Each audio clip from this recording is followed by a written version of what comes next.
Mesyuarat Menteri-Menteri Tenaga ASEAN ke-43 AMEM dan mesyuarat-mesyuarat yang berkaitan dengannya menegaskan semula komitmen untuk memperkukuh lagi kerjasama tenaga serantau ASEAN menangani cabaran bersama serta mempercepatkan peralihan rantau ASEAN ke arah masa depan tenaga yang lebih selamat, mampan dan bersepadu. Mesyuarat selama 2 hari itu berlangsung di Pusat Konvensyen Kuala Lumpur di bawah pengerusi ASEAN Malaysia bagi tahun 2025. Delegasi negara Brunei Darussalam ke mesyuarat ini diketuai oleh Yang Berhormat Bin Datuk Lala Raja Menja Jeneral Bersara Datuk Paduka Seri Haji Awang Halbi bin Haji Muhammad Yusof, Menteri di Jabatan Perdana Menteri dan Menteri Pertahanan kedua. Mesyuarat ini menandakan satu pencapaian penting dalam kerjasama tenaga ASEAN dengan penandatanganan memorandum persefahaman yang dipertingkatkan bagi grade kuasa ASEAN dan perjanjian rangka kerja ASEAN mengenai keselamatan petroleum yang baharu. Yang Berhormat juga mengadakan perbincangan bersama pemimpin-pemimpin tenaga ASEAN lain. Mesyuarat tersebut turut meneluskan kenyataan media bersama bagi mesyuarat AMEM ke-43, mesyuarat Menteri-Menteri Tenaga ASEAN Plus Re ke-22 dan mesyuarat Menteri-Menteri Tenaga Sedang Kemuncak Asia Timur ke-19.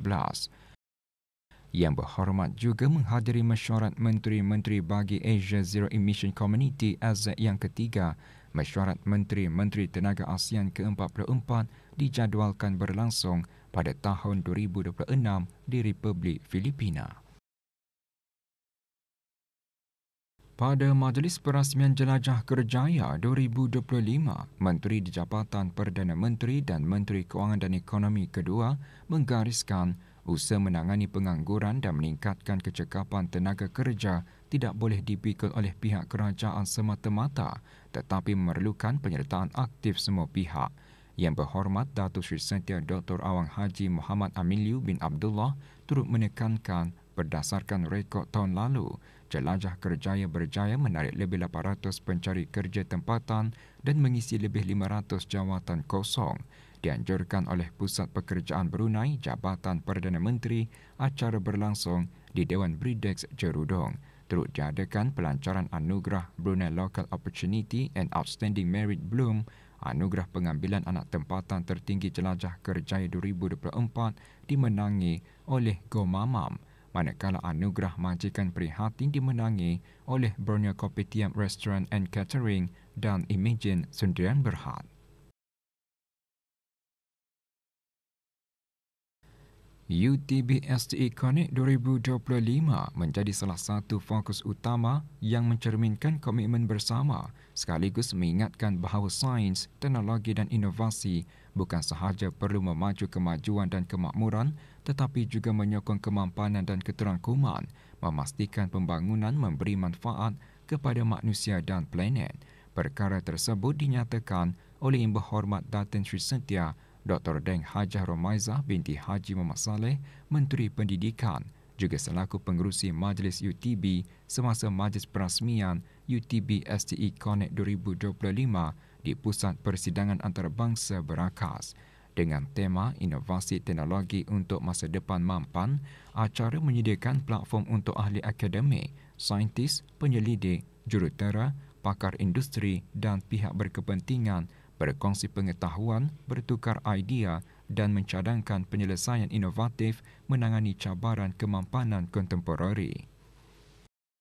Juga diadakan pelancaran Byte and Go, kedai serbaneka pertama di negara ini yang dikuasakan oleh AI oleh Dr. Haji Azman bin Ahmad, Setiausaha Tetap Pengajian Tinggi Kementerian Pendidikan. Seminar Pembarigaan Dasar Kebangsaan bagi Indeks Dasar PKS ASEAN ASPI 2024 memacu mercu tanda penting dalam usaha kolektif mengukuhkan ekosistem perusahaan mikro, kecil dan sederhana PMKS bukan sahaja di negara Brunei Darussalam tetapi juga di ASEAN. Setiausaha Tetap Ekonomi, Perdagangan dan Industri, Kementerian Keuangan dan Ekonomi menyatakan perkara tersebut semasa seminar berkenaan yang berlangsung di Ibu Negara. Jelas Dr. Dayang Hajah Mefaizah binti Haji Ahmad Arifin di negara Brunei Darussalam, penemuan ASPI 2024 mengesahkan kemajuan yang dicapai negara dalam memperkukuh ekosistem pembangunan PMKS. Seminar melibatkan pakar dari Pertubuhan Kerjasama dan Pembangunan Ekonomi OECD membentangkan penemuan negara Brunei Darussalam dan memudahkan perbincangan berstruktur dengan para peserta. Pertandingan startup dan pembentangan gabungan negara Brunei Darussalam, Republik Korea merupakan platform untuk dialog, perkongsian dan inspirasi. Selain itu, Duta Besar Istimewa dan Mutlak Republik Korea ke negara Brunei Darussalam berkata demikian dalam ucap tamanya semasa majlis perasmian yang berlangsung di UNN Signal Jalan Pasir Berakas. Tuan Yang Terutama Sanamko turut menekankan kerjasama adalah kunci untuk memupuk idea inovatif dan mencapai pertumbuhan lestari merentasi sempadan. Hadir Dr. Siti Nurhalbi binti Haji Walsafelah, Timbalan Setiausaha Tetap Budaya, Kementerian Kebudayaan Belia dan Sukan. Aktiviti 2 hari itu menghimpunkan pengasas syarikat startup dan para pelabur tempatan dari Republik Korea. Inisiatif ini merupakan sebahagian daripada usaha yang lebih luas untuk memajukan transformasi digital dan memperkukuh ekosistem inovasi ASEAN Korea. Acara dianjurkan bersama oleh Brunei Innovation Lab dan Kedutaan Republik Korea di negara ini dengan kerjasama Unified National Networks UNN. Syarikat penerbangan Diraja Brunei RB sekali lagi diiktiraf di pentas global dengan memenangi anugerah kru kabin terkemuka Asia 2025 pada Majlis Anugerah Perjalanan Dunia. Kejayaan itu menandakan kali keempat sejak 2020 RB memperoleh penghormatan tersebut sekaligus mengesahkan kedudukannya sebagai peneraju dalam kecemerlangan perkhidmatan di seluruh rantau ini. Selain itu, RB juga menerima anugerah jenama Halal ASEAN 2025. Anugerah menandakan kemenangan pertama RB sekaligus menunjukkan kecemerlangan, kemampanan dan kepimpinan jenama halal di seluruh ASEAN. Ditubuhkan sejak tahun 2017, Bank Usahawan Berhad merupakan sebuah institusi kewangan yang menyediakan pembiayaan patuh syariah berasaskan prinsip Islam direka khusus untuk membantu para usahawan mengembangkan perniagaan dan mencapai kejayaan. Salah satu produk yang ditawarkan adalah skim BIS Belia yang bertujuan untuk menyokong perjalanan para usahawan menuju kecemerlangan. Skim BIS Belia, inisiatif pemula yang dinamik direka khas untuk usahawan belia yang baru menceburi bidang perniagaan. Skim ini juga hasil kolaborasi strategik antara Bank Usahawan Berhad dan Kementerian Kebudayaan Belia dan Sukan yang diperkenalkan semasa Hari Belia Kebangsaan ke-20. Produk BIS Belia ini ianya akan dikhususkan kepada para belia berumur dari 18 tahun hingga 35 tahun. Jadi bagi mereka yang ingin menceburi atau yang sudah mempunyai perniagaan memerlukan sokongan kewangan untuk mencapai kejayaannya. Skim BIS Belia dapat membantu para pengusaha memajukan perusahaan dalam masa jangka pendek dan panjang. Skim BIS Belia dihasrat memperkasa belia dengan menyediakan sumber, pengetahuan dan sokongan kewangan yang diperlukan bagi mengubah perusahaan kecil menjadi perniagaan yang mampan. Sejak perusahaan produk madu lebah kelulut dilancarkan pada tahun 2016, MPK Tunku dan Katok begitu menitik beratkan aspek kualiti produknya. Dari madu dalam botol, kini produk berasaskan madu telah dipelbagaikan penghasilannya seperti sabun dan dalam bentuk pil. Bahkan penghasilan produk madu telah menjana pendapatan lebih $21,000 Brunei. Peranan saya adalah sebagai penyelaras, pembimbing dan penghubung antara pengusaha dengan agensi berkaitan di samping memastikan ilmu dan kemahiran penternakan kelulut diwarisi oleh generasi muda supaya usaha ini dapat diteruskan sampai bila-bila. Sebagai produk utama MPK Tunku dan Katok, produk madu lebah kelulut ini bukan sahaja inisiatif 1K1P, bahkan menjadi identiti kampung Tunku dan Katok. Maduan ni ia boleh dijadikan satu minuman yang perlu untuk kesihatan kita ni. Pasal khasiatnya tu berguna kepada tubuh badan kita ni. Kemudian ia boleh dijadikan sumber pendapatan. Selain daripada untuk kesihatan, ia boleh dijadikan sumber pendapatan pada anak-anak muda terutamanya dan belia-belia. Dengan harga serendah $5 Brunei sebotol, produk madu lebah kelulun, MPK, tungku dan katok berpotensi menjadi produk premium bagi pasaran luar negara yang mampu menjana sumber pendapatan bagi generasi sekarang dan akan datang. Bagi menggalakkan golongan belia mencuburi bidang keusahawanan kreatif, satu pertandingan membuat minyak wangi diadakan di Dewan Beridex. Pertandingan anjuran Pusat Pekerjaan Brunei bersama White Studio itu bertujuan melahirkan lebih ramai usahawan tempatan dalam industri haruman dan kecantikan. Ia juga merupakan salah satu aktiviti Jelajah Kerjaya 2025. Para peserta diberi peluang menghasilkan minyak wangi ciptaan sendiri menggunakan campuran pati bunga, buah dan herba yang disediakan. Aktiviti diharap dapat membuka ruang kepada lebih ramai belia tempatan untuk meneroka potensi dalam industri kreatif dan keusahawanan berasaskan produk haruman.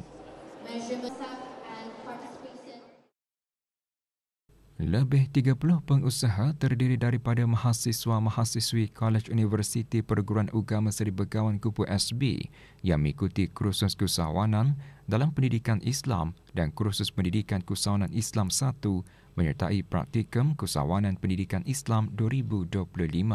Dianjurkan melalui Pusat Ilmu Teras Kupu SB, acara dibuka kepada orang ramai di kampus Kolej Universiti berkenaan.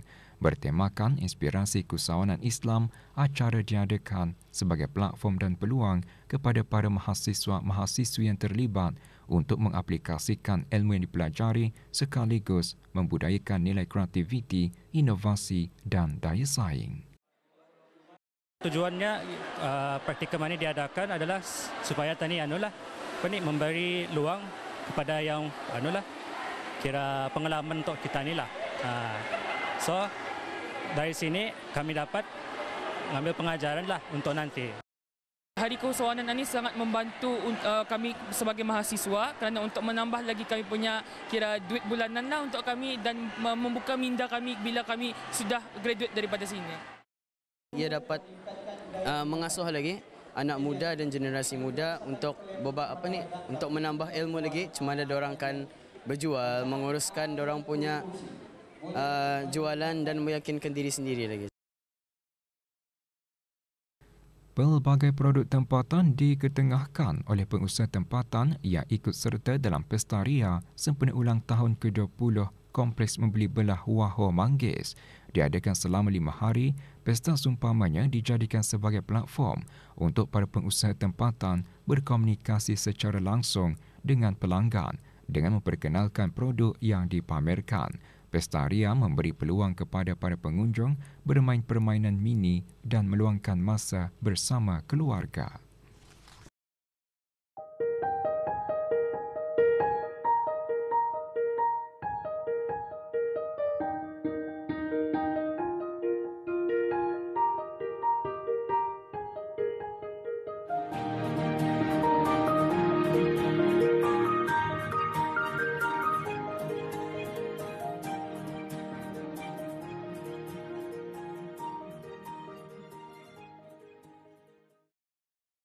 Trading card game atau permainan kad dagangan yang dahulunya hanya dianggap sebagai hobi, kini dilihat sebagai satu peluang untuk menjana pendapatan sampingan dalam kalangan pengumpul dan peminat budaya pop di negara ini. Kad permainan seumpamanya kini semakin mendapat tempat di pasaran tempatan, bukan sahaja sebagai koleksi tetapi juga sebagai barang bernilai tinggi. Permainan kad yang berada dalam keadaan sempurna atau mint condition boleh dijual pada harga lebih tinggi, terutamanya jika ia telah melalui proses penggradan oleh badan profesional antarabangsa. Ia turut meningkatkan daya tarikannya di pasaran, menambah keyakinan pembeli dan berpeluang mendapat pulangan yang lumayan. Okay, kalau start menyimpan boleh masukkan arah the sleeve first dan lepas tu dimasukkan arah top loader, kemudian baru tadi masukkan lagi dalam top loader sleeve. Jadi ada 3 lapisan untuk menjaga supaya anti habuk, anti basah, supaya jaga dia punya kebersihan lah kad tersebut. Ikut keistimewaannya, bagaimana macam kelangkahannya untuk mendapatkan kad tersebut lah. Kadang macam hanya berjual di Jepun macam itu, jadi susah untuk mendapatkannya lah. Actually pemilihan kad sangat penting. Lepas kita mesti mau ambil mint condition card kalau mau nilai yang tinggi lah.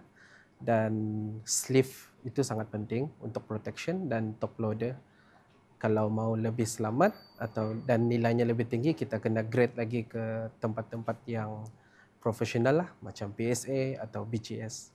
Kalau jual kad saja paling kurang 300 sebulan secara realistik lah.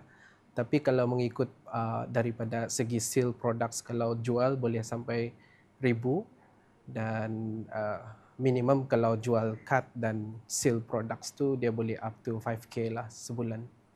Dengan minat yang semakin meningkat dan sokongan komuniti yang kukuh, industri permainan kad dagangan dilihat mempunyai nilai yang menguntungkan, bahkan sebagai satu bentuk pelaburan alternatif serta peluang keusahawanan baharu untuk belia di negara ini. Di masa hadapan kira mau akan buka jual TCG shop bersama rakan kongsi lah, dan serve community yang kami ada, dan actually want to grow melalui membantu lagi new collector lah untuk join the community, dan supaya diorang pun boleh lihat potensi koleksi kad ini di masa akan datang untuk diorang punya investment dan sebagainya lah.